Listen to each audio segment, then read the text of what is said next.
एक दिन में कुछ ना होखे, लेकिन एक दिन जरूर होला।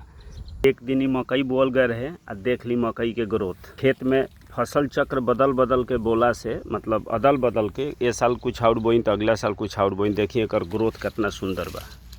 एकरा के ये मकई के तैयार करे में कितना हमनी के मेहनत बा, लेकिन के देखी ये जंगल है, एकरा के खाद दियाल मकई के चूस के देखी हरियर भइल बा।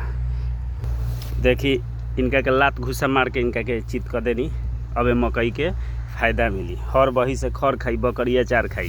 हे मकई के पोसल जाता है, या भागा के बढ़ोतरी रही से इनका के मार के तोड़ देनी। जैसे खाना में चटनी स्वाद बढ़ा देला, वैसे खेत में भी फसल बदल बदल के बोला तो खेतों से के अच्छा लगेला। आ देखी ग्रोथ एक दिन में ना होला, लेकिन एक दिन जरूर होला।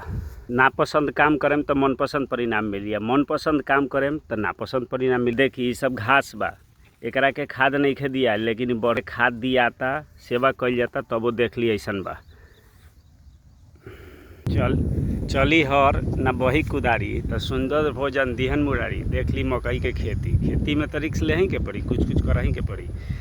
जहाँ भी होके जितना होके कमे में होके थोड़ा खेती करी लो, हार मत मानी लो। ऐसे कि रुपया ना खाइल जाई, ओने खाइल जाई।